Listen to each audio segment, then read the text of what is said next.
না ওনারা বুকরা সাহেব ওনারা বলছে মানে উনি ভয়ভীতি দেখাইছে, বলছে যে আমরা কি করতে পারি আপনারা জানেন। তারপরে বলছে যে বিএনপি মানে একটা দলের যে অমুক সেক্রেটারি অমুক, তোমরা কি করতেছো, তোমরা কিছুই করতে পারো না, এই ধরনের কথাবার্তা ওনারা কি আইসা এরকম ফ্রেন্ড করছে। হ্যাঁ আমাকে আপনার নেশা করেন, হ্যাঁ হ্যাঁ এরকম তো বলছে। হ্যাঁ হ্যাঁ পরে আমি বলছি যে যেখানে এইসব বিষয়ে কোনো বিষয় থাকলে আমাকে আগে চিঠি দেয়, চিঠি দিলে পরে আপনারা মানে আমার সত্যি আমার চিঠি না দিলে তো আমরা ইয়ে করতে পারবো। আর আমি সময় চাই সাথে সাথে আমি করছি, এই যে আপনাদেরকে দেখাই, এই যে তারা যে চিঠি যে সময় চাইছে আমি সময় চাই একটা চিঠি দিচ্ছি, একদম ইমেইলে পাঠিয়ে দিচ্ছি এক করে তৎক্ষণাৎ। ওনাদেরকে আমি এই চিঠিটা দিতে চাইছি, ওনারা আমার এই চিঠিটা নিচে নাম যেত আপনারা দেখছেন যে ওনারা আমার চিঠিটাও নিচ্ছে না, এবং আমার ক্যাম্পাসের লোকজন লইয়া আসে আমাকে ভয়ভীতি দেখাইতেছে, আমার ভয়ভীতি হ্যাঁ আমার সম্পদ আপনি জোর করে নেবেন কেমনি, জোর করে কেমনি নিতে পারবেন বাবা, এটা থাক তো এটার মধ্যে তোমরা আমি কই এটা তো যে তোমরা এরপরে তো আমি বলি যে এখানে লেখছে, আমি বললাম না যে এখানে আমি এই মানে ওইভাবে অধ্যক্ষ হয়েছে আমি 2 নম্বর এইভাবে এটা বলছে, আর লেখছে এই 2020-21 শিক্ষাবর্ষে বিয়ে ভার্সাল ছাত্রী উপবৃত্তি সমুদ্র টাকা আমি উত্তোলন করছি করে দিছি, কিন্তু সকল টাকাটাই যায় অ্যাকাউন্টে, ওদের অ্যাকাউন্টে, মোবাইল অ্যাকাউন্টে ওটো যায়। এই 2020-21 মানে ভাই বলছে এগুলো একটা টাকাও আমাদের কাছে আসে, এগুলো কেবল নেশাগ্রস্তের কথা বলছে, নেশাগ্রস্ত বলছে। আর শিক্ষক কর্মচারী না ক্লাস পেলে পেমেন্ট ক্লাস নেই যাই বাবা সুন্দর করে যদি সত্যিটা লেখো, আমার যদি ওখানে তো লিখে দিও যে আমি কালকে যাইতে প্রস্তুত, আমার ভয়ভীতি দেখাবে কেন, আমার লাঞ্ছিত করবে কেন, কি করছে সকাল থেকে জানো না, ১৭০০ মানুষ আসছে, ১৭০০ মানুষ আমার হিসাব বই দেখাইছে, একটু সরকারি অফিসার বলতে আসে কেন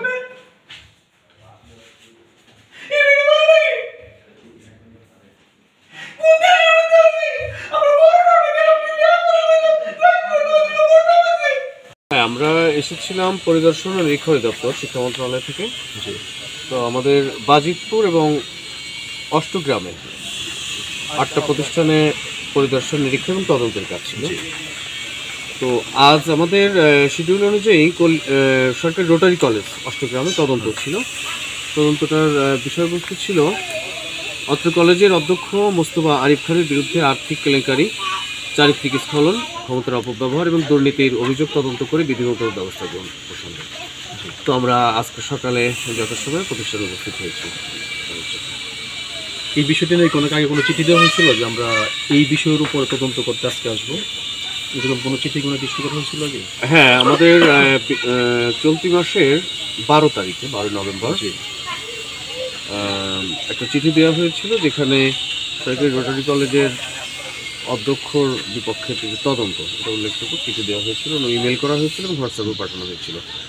তো এবং ওনাকে বিগত 18 নভেম্বর তারিখে সকাল 10টায় আফতাবউদ্দিন স্কুল অ্যান্ড কলেজে অনুষ্ঠিতব্য যে কর্মশালা ছিল সেই কর্মশালায় উপস্থিত হতে বলা হয়েছিল। ওনাকে যাবতীয় বিষয়ে নির্দেশনা দেওয়া হয়। তো ওনার সাথে আলোচনা এবং ওনার সম্মতিক্রমেই আমরা প্রিন্সিপাল মহোদয়ের সম্মতিক্রমে আমরা এখানে আজকে এসেছিলাম। তদন্তর কাজ আসলে অত্যন্ত বিষয়টা অবশ্যই একটা চলমান প্রক্রিয়া। তো আমরা এখানে এসেছিলাম আসলে নানাভাবে কাজে বাধার সম্মুখীন হচ্ছি সকাল থেকেই। তো আমরা আমাদের আইন বিধি এবং বুদ্ধিমত্তা এবং পারিপার্শ্বিকতা বিবেচনায় রেখে এই তদন্ত কাজটাকে কিভাবে এগিয়ে নিয়ে যাওয়া যায় সে ব্যাপারে আমাদের ঊর্ধ্বতন কর্মকর্তাদের যারা আছেন তাদের সাথে কথা হয়েছে। তো তারা আমাদেরকে নানা প্রকার দিক নির্দেশনা দিয়ে প্রতিনিয়ত সহযোগিতা করে যাচ্ছেন।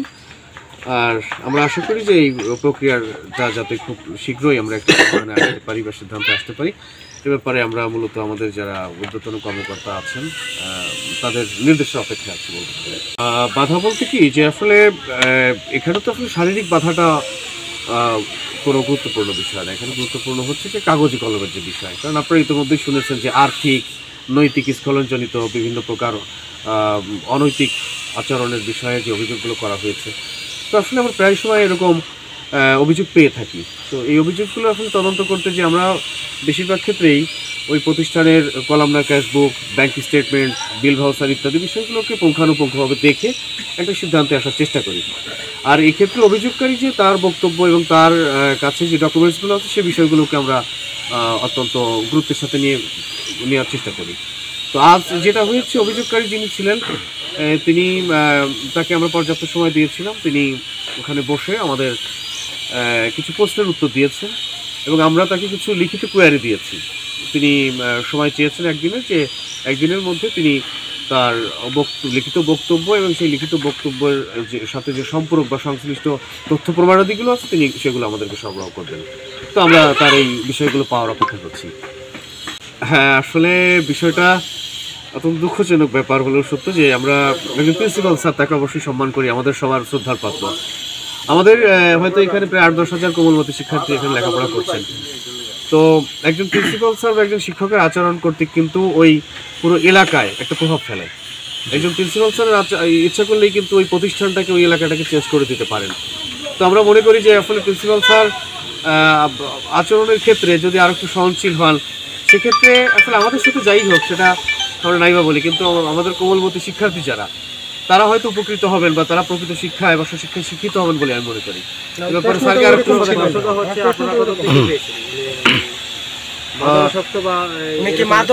মাদকের যে আসক্ত, সে আসলে এটা প্রমাণিত কি, মানে আপনারা পেয়েছেন কিনা? আসলে আমরা যখন ছিলাম তখন তার আচরণে কিছুটা অসংলগ্ন ছিল বলে আমার কাছে মনে হয়। যেমন আমরা প্রথমে এসেই স্যার সম্বোধন করে তার কাছে আমরা প্রতিষ্ঠানের প্যাড চাইলাম, অন্যান্য প্রতিষ্ঠানে যেটা চাই। তো সেক্ষেত্রে উনি আসলে এক পর্যায়ে বললেন যে প্যাড কেন, আমি কোনো কিছু এখানে দিব না। তখন আসলে আমরা থমকে গেলাম যে আসলে এরকম বাধার সম্মুখীন আমি আমার এই দায়িত্ব পালনের ক্ষেত্রে কখনো হয়নি, আমার পূর্ব কোনো অভিজ্ঞতা এই জাতীয় নাই। এরপরে আসলে আরও অন্যান্য অভিজ্ঞতা হয়েছে। শেষ পর্যন্ত আমরা স্যারকে অনুরোধ করেছি যাতে আমরা এই তদন্ত প্রক্রিয়াকে সামনে এগিয়ে নিয়ে যেতে পারি বা একটা সুষ্ঠু তদন্তের মাধ্যমে আসলে সত্যিকার অর্থে কী ঘটেছিল এই বিষয়টাকে আমাদের রিপোর্টের মাধ্যমে তুলে ধরতে পারি। আমরা সেই চেষ্টাই করেছি এবং এখনও পর্যন্ত আমরা ওই একই অবস্থানে আছি। আসলে আমরা এখানে ফিল্ডে দুজনে এসেছি, হ্যাঁ, আমার সাথে আরেকজন অডিট অফিসার আছেন। তো এই বিষয় নিয়ে আসলে পরবর্তীতে কী পদক্ষেপ নেওয়া যেতে পারে আমরা আমাদের ঊর্ধ্বতন কর্মকর্তাদের সাথে কথা বলেছি। আচ্ছা, আমরা এখানে এসেছি হচ্ছে এই যে দেখতে পাচ্ছেন যে আমাদের আইডি কার্ডে লেখা আছে সাইফুর রহমান সুমন এবং শাহপরান মিয়া। আমরা এখন দুজনই আমরা এসেছি। হ্যাঁ, আমার ডেজিগনেশন হচ্ছে ইন্সপেক্টর অফ এডুকেশন। বহিরাগত যারা অভিযোগকারী যিনি, যখন তিনি আসেন তখন তার সাথে এলাকার আসলে গণ্যমান্য অনেক ব্যক্তিরাই ছিলেন, কিন্তু তাদের সাথে আমাদেরকে ইনক্লুড করা, তো তাদের সাথে আমাদের কোনো পূর্ব পরিচয়, একেবারে আমাদের সাথে কোনো বহিরাগত কোনো ব্যক্তি নাই। আমরা এখন দুজনেই ছিলাম। হ্যাঁ, আমরা প্রথমেই জানিয়েছি যে আসলে ওনার কাছে আমরা প্রথমে প্যাড দিয়ে শুরু করেছিলাম। এরপরে আমাদের দাবি যেগুলো ছিল কলামনার ক্যাশবুক, ব্যাংক স্টেটমেন্ট সহ আরও অন্যান্য গুরুত্বপূর্ণ, তো সেই প্রয়োজনীয় কাগজপত্রগুলো তিনি দিতে সম্পূর্ণরূপে অস্বীকৃতি জানিয়েছেন। আমি এক কথাই বলেছি যে উনি আমাদেরকে কোনো কাগজপত্র সহযোগিতা করেন। আমরা অগ্রসর হব, কারণ আমরা প্যাড চেয়ে আমরা শুরু করতে পারি। আপনারা হয়তো এই প্রক্রিয়ার সাথে কতটুকু পরিচিত জানি না, তারপরে আপনাদের সহজীকরণের জন্য বলছি যে আমরা মূলত প্যাড বা এখানকার একটা মানে যে উপস্থিতি বিষয় দিয়ে আমরা সাধারণত আমাদের কাজগুলো শুরু করতে চাই, কিন্তু আমরা প্রথমেই যেভাবে বাধাগ্রস্ত হয়েছি আমরা আসলে সামনে আর এগোনোর মতো কোনো সুযোগ হয়নি। তারপরেও আমরা আশাবাদী যে এই কাজকে আমরা যাতে সামনে এগিয়ে নিয়ে যেতে পারি, তদন্ত প্রক্রিয়াকে আমরা ঊর্ধ্বতন কর্তৃপক্ষকে জানিয়েছি, তাদের নির্দেশনা অপেক্ষা করছি। আমার নাম জাকির হোসেন মুকুল। আমি 2005 সালে সরকারি ও জাতীয় বিশ্ববিদ্যালয়ের নিয়োগ বিধি মোতাবেক অত্র কলেজে নিয়োগপ্রাপ্ত হই এবং যোগদান করি। অত্যন্ত নিষ্ঠার সাথে আমি দায়িত্ব পালন করি। আমি একটি রাজনৈতিক দলের সাথে জড়িত। আর বাংলাদেশ জাতীয়তাবাদী দল 8 উপজেলা শাখার সাধারণ সম্পাদক। আমি বিগত প্রায় 17-18 বছর যাবতীয় পদে আছি। এর আগেও বিভিন্ন পদে ছিলাম এবং আমাদের কলেজ, আমি যার বিরুদ্ধে আজকে অভিযোগ করেছি, মোস্তফা আরিফ খান, উনিও দীর্ঘদিন যাবৎ বাংলাদেশ আওয়ামী লীগ 8 উপজেলা শাখার সিনিয়র যুগ্ম সাধারণ সম্পাদক এবং উনি 2005 থেকে আজকে পর্যন্ত উনি এই পদে আছেন। তো 2023-এ ওনাদের একটা সম্মেলন হয়েছিল, ওই সম্মেলনে উনি সভাপতির প্রার্থী ছিলেন। 2005 থেকে 2005-এর কমিটি এখন পর্যন্ত কমিটি শুধু রিনিউ হচ্ছে, এখনও সে থাকেন। তো আমার অভিযোগের মধ্যে একটা অভিযোগ ছিল যে উনি একজন সরকারি, কলেজটা সরকারি হয়ে গেছে 2018 সালে, সরকারি একজন প্রতিষ্ঠানে একটি রাজনৈতিক দলের একজন পদধারী নেতা কীভাবে থাকেন এবং কীভাবে উনি অধ্যক্ষ থাকেন, এটা আমার একটা প্রশ্ন ছিল। তো আমি 2018 সালে যখন কলেজটা সরকারি হয় তখন ওই যে বিএনপি করার অপরাধে আমার বিরুদ্ধে অনেকগুলো মামলা ছিল। এই ফেসিবাদী আমলে তখন দীর্ঘদিন আমি এলাকায় থাকতে পারি নাই। তো যার জন্য 2018 সালে সরকারিকরণ যে প্রক্রিয়াটা ছিল ওই প্রক্রিয়া থেকে আমাকে বাইরে রাখা হয়। সরকারিকরণ আমার কোনো কাগজ দেওয়া হয় না। আপনি কি 18 সাল পর্যন্ত চাকরিতে ছিলেন এখানে? না, 18 সাল চাকরিতে তো আমি এখনও আছি, এখন পর্যন্ত আছি।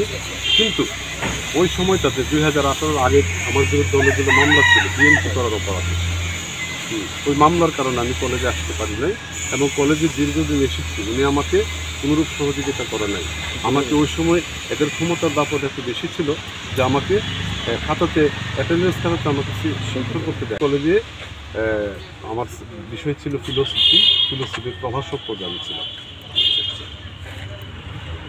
তো কলেজ সরকারিকরণ হওয়ার আগ পর্যন্ত আমি এই কলেজে ছিলাম। আমি রিজাইনও দেই নাই, আমাকে কলেজ থেকে অব্যাহতি দেওয়া হয় নাই। শুধুমাত্র আমাকে 2018 সালের সরকারিকরণ প্রক্রিয়াকে আমাকে নেওয়া হয় নাই। আমি কোনো বেতন ভাতা পাই না এই জন্যই। না, এমপিভুক্ত ছিলাম। এমপিভুক্ত থাকার পরে এই প্রিন্সিপাল সাহেবদের তো তখন খুব ক্ষমতা ছিল, উনি একটা ক্ষমতাসীন দলের অনেক বড় নেতা ছিলেন, সভাপতি সেক্রেটারি, পরে উনি অনেক বেশি পাওয়ার অ্যাপ্লাই করতেন এবং উনি বিগত রাষ্ট্রপতি আব্দুল হামিদ সাহেবের খুব আস্থাভাজন ছিলেন। ওনার ভাই নুরু সাহেবের খুব আস্থাভাজন ছিলেন। এই জন্য উনি ওই সময় অবৈধ ক্ষমতার দাপটে আমাকে কলেজে আসতে দেয় নাই। আমার এমপিও তখন বাতিল করেছিল এবং আমাকে সরকারিকরণ প্রক্রিয়া তো নেওয়া হয় নাই। ওনার বিরুদ্ধে আরও অনেক অভিযোগ করেছে, আমি এখানে প্রায় 20টার মতো অভিযোগ করেছি। নিয়োগ প্রক্রিয়া যে আমাকে বাধাগ্রস্ত করা হয়েছে এটা উল্লেখ আছে, কিন্তু আমি মাউসি এবং শিক্ষা মন্ত্রণালয় বরাবর আমি আরেকটা দরখাস্ত করেছি যে আমাকে কেন 2018 সালে সরকারিকরণ প্রক্রিয়া আমাকে কেন নেওয়া হয় নাই, এটা প্রতিকার চেয়ে আমি মাউসি এবং শিক্ষা মন্ত্রণালয় বরাবর আমি দরখাস্ত করেছি। উল্লেখ থাকে যে আমি অতীতে 2018 পর থেকে আজকে পর্যন্ত আমি বিভিন্ন জায়গাতে আমি এই দরখাস্তগুলো করেছিলাম। সবশেষে আমার এই দরখাস্তটা শিক্ষা মন্ত্রণালয় এবং মাউসি আমার এটা আমলে নিয়েছেন এবং ওইটার জন্য একটা তদন্ত আসবেন আমাকে জানিয়েছে। আজকে অভিযোগের বিষয়বস্তু যে আমি অভিযোগ করেছিলাম যে ওনার যে নিয়োগ প্রক্রিয়া, উনি যে প্রিন্সিপাল হয়েছিলেন, যে 2010-এ উনি সমাজবিজ্ঞান প্রভাষক হিসাবে উনি এই অত্র কলেজের প্রিন্সিপাল হন। এই ওনার নিয়োগ প্রক্রিয়াটাও অনেক ত্রুটিপূর্ণ ছিল। উনি অবৈধভাবে নিয়োগপ্রাপ্ত ছিলেন এবং এই অবৈধ নিয়োগ উনি জয়েন করেছিলেন 1/6/2010। তো জয়েন করার পরে অত্র কলেজের একজন সিনিয়র টিচার ইতিহাস বিভাগের সৈয়দা নাসিম আক্তার, উনি মহামান্য হাইকোর্টে এই উক্ত অধ্যক্ষের বিরুদ্ধে একটা রিট পিটিশন দায়ের করেছেন। এই রিট পিটিশনের নাম্বার হলো 5771/2010। এই রিট পিটিশনের ভিত্তিতে ওনার তখন 11 মাসের বেতন বন্ধ ছিল। 11 মাস পরে ওনার ওই বেতন ভাতা উত্তোলন করেন একসাথে এবং তিনি স্বপদে ফিরে আসেন। তো স্বপদটা যেটা, উনি প্রভাষক ছিলেন, প্রভাষক থেকে রিজাইন করেই তো প্রিন্সিপাল হয়েছিলেন। তো প্রিন্সিপাল যেহেতু মামলার কারণে তাকে প্রিন্সিপাল অবৈধ ঘোষণা করেছে। তো ওনার তো স্বপদ আর নাই, পূর্বের পদ তো নাই, উনি পূর্বের প্রভাষক পদে ফিরে আসেন, যেটা অবৈধ ছিল। এটা আমার একটা ছিল কমপ্লেন। এটা এরপরে আরেকটা কমপ্লেন ছিল, এখানে এই অত্র কলেজে অনেক টাকা খরচ করে, লক্ষ লক্ষ টাকা খরচ করে শেখ মুজিব সাহেব এবং সাবেক রাষ্ট্রপতি আব্দুল হামিদ সাহেবের মুরাল তৈরি করেছে। এই মুরালটা একটু দেখাতে চাই প্লিজ। খুব বিলাসবহুল মোড়াল।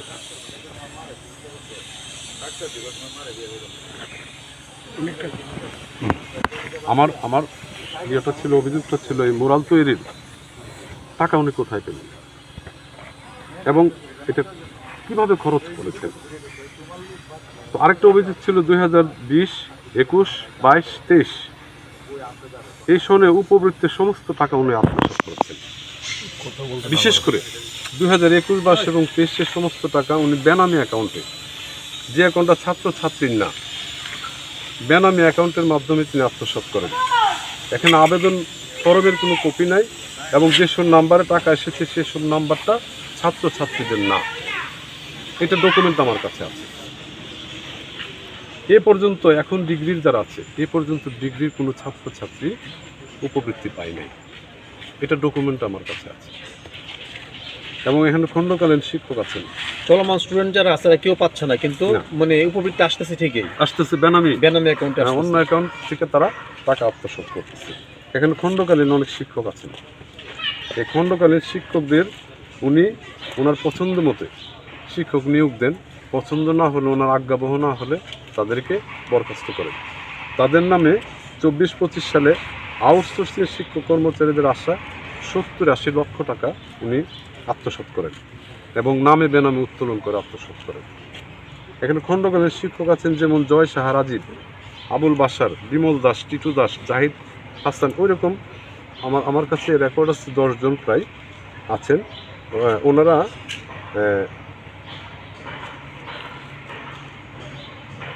এই খণ্ডকালীন শিক্ষকদের নামে বেনামে যে আসা টাকা, নামে আসা 70-80 লক্ষ টাকা উনি এগুলো আত্মসাৎ করেছেন, ওনাদেরকে দেন নাই। এখানে আরেকজন ছিলেন কম্পিউটার প্রভাষক শরীফুল ইসলাম। শরীফুল ইসলাম থেকে রাজনৈতিক কারণে আমাদের অধ্যক্ষ মহোদয় ওনাকে কলেজে ঢুকতে দেন না প্রায় 10-12 বছর যাবত।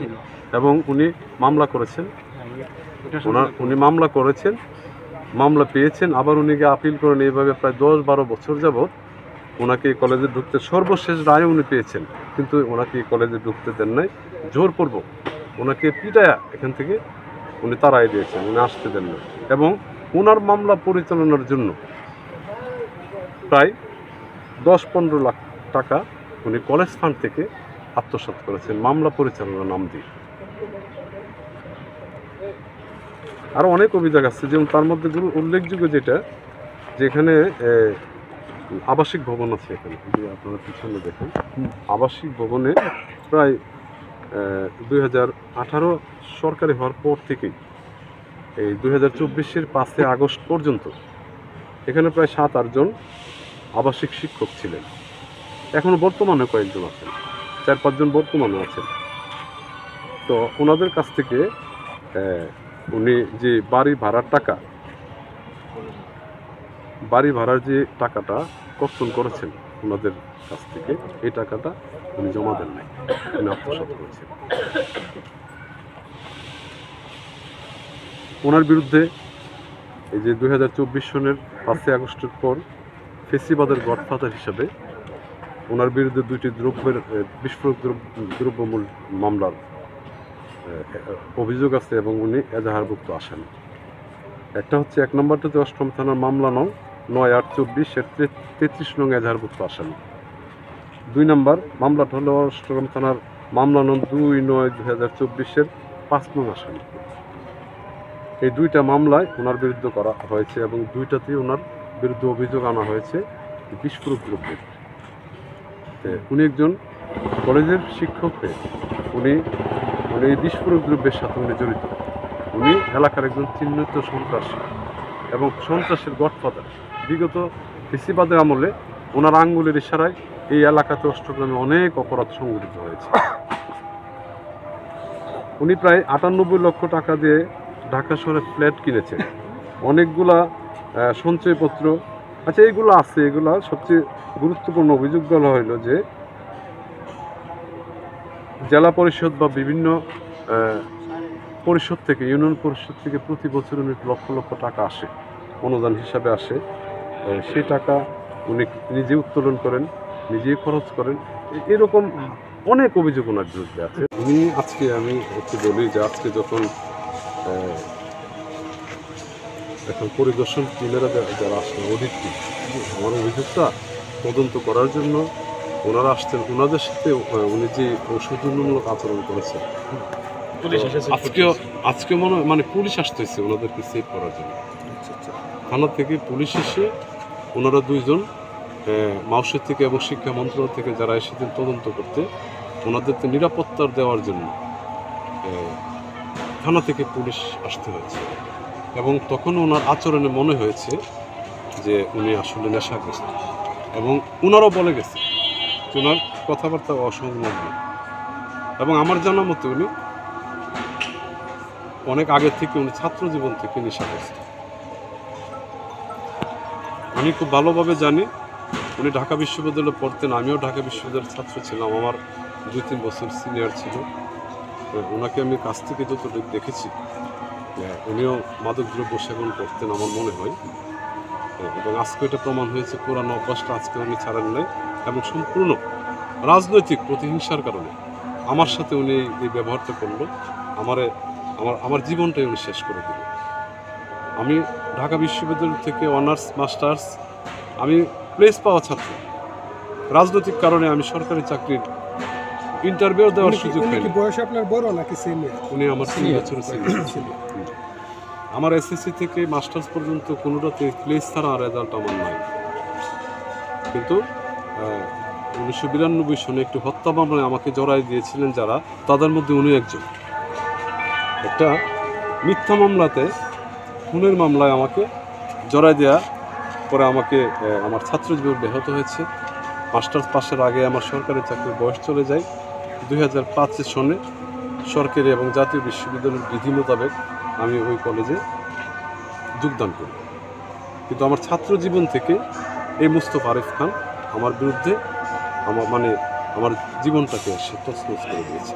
আমি এই প্রতিকার চেয়ে তার বিরুদ্ধে অভিযোগ করেছি। অভিযোগ আজকে যারা এসছেন ওনাদের সাথে উনি অনেক দুর্ব্যবহার করেছেন। ওনারাও এখান থেকে আসলে পুলিশ প্রোটেকশন নিয়ে ওনারা এখান থেকে চলে গেছে। হচ্ছে আমার মোটামুটি